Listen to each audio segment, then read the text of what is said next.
নমস্কার, আমি পরেশ। আজ একটা নিয়ে এলাম ছোট্ট ভিডিও।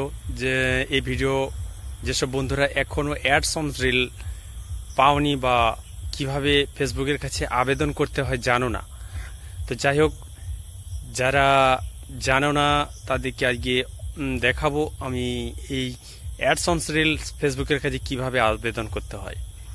হয়তো অনেক বন্ধু অনেক দিন ধরেই এই ফেসবুকের সাথে যুক্ত বা ফেসবুকে কাজ করে চলেছে, কিন্তু অ্যাডসন্স রিল পায়নি।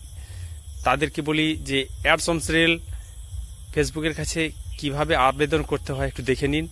এই ছোট্ট একটা ভিডিও বানিয়েছি, এই ভিডিওতে বুঝতে পারবেন আশা করছি। আমি যদিও খুব বেশি বড় ক্রিয়েটর নই, তবুও সকলকে আশা করি বোঝাতে পারবো। চলুন তাহলে দেখে নেওয়া যাক কিভাবে ফেসবুকের কাছে আবেদন করতে হয় অ্যাডসন্স রিল। আমি এখানে আমার ফেসবুক অ্যাপসটি ওপেন করেছি, দেখতেই পেয়েছেন। বাঁ দিকের কোণে নিজের ছবি, এইখানে আমি ক্লিক করলাম। ক্লিক করার পর দেখুন এইখানে নিচে থ্রি ডট আছে, ওই থ্রি ডটে ক্লিক করলাম। ক্লিক করার পর একদম নিচে চলে আসুন। নিচে এসে দেখুন কপি লিঙ্ক, এই কপি লিঙ্কটা আপনি আঙুল দিলেই কপি লিঙ্ক হয়ে গেল। এবার আপনি টোটালি ব্যাকে চলে আসুন, আবার ব্যাকে চলে আসুন, আরো ব্যাক একটা ক্লিক করব। এরপরে দেখুন ডান দিকের থ্রি থ্রি লাইন ডট, ওই দেখুন ওইখানে ক্লিক করুন। ওটাও একটা ফেসবুকের ইয়ে, যাই হোক। এরপর আপনি এইখানে আপনি দেখুন প্রফেশনাল ড্যাশবোর্ড, এখানে এই দেখুন প্রফেশনাল ড্যাশবোর্ডে ক্লিক করলাম। এরপর আমি নিচের দিকে নামবো, একদম নিচ দিকে আস্তে আস্তে দেখুন কোথায় পাবো। আরো নিচে নামবো আমরা, নিচের দিকে একদম নিচে ক্রিয়েটর সাপোর্ট, ওকে। এরপরে আপনি এখানে মনিটাইজেশনে ক্লিক করলাম।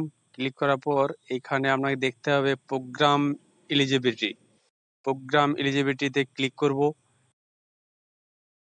এরপর আপনি এখানে দেখতে পাবেন অ্যাডস অন রিল, এই দেখুন অ্যাডস অন রিলস, এইখানে ক্লিক করব। ক্লিক করার পর আমরা আবার এই পেজটি খুলে যাওয়ার পর আমরা একদম নিচ দিকে যাব, একদম শেষের দিকে চলে যাব। নিচে আপনি একবার দেখতে পাবেন দুটো অপশন আছে, ইয়েস অর নো। এখানে নোয়ে ক্লিক করব। নোয়ে ক্লিক করার পর দাঁড়ান, ক্লিক হচ্ছে না। নোয়ে ক্লিক করার পর এখানে একটা পেজ খুলেছে, এখানে দেখুন আদার্সে ক্লিক করব। ক্লিক করার পর ওই যে টেল আস মোর, এখানে ক্লিক করব। এইখানে আপনি ওই যে কপি লিঙ্কটা করেছিলেন, এখানে আঙুল দিয়ে একটু টিপে ধরবেন, দেখবেন কপি লেখাটা উঠবে। এখানে আপনি পেস্ট করে দেবেন, আপনার প্রোফাইল লিঙ্কটা পেস্ট করবেন। এরপর সাবমিট, ওকে। সাবমিট করে দিলেই আপনার ফেসবুকের কাছে অ্যাডসেন্স রিলের জন্য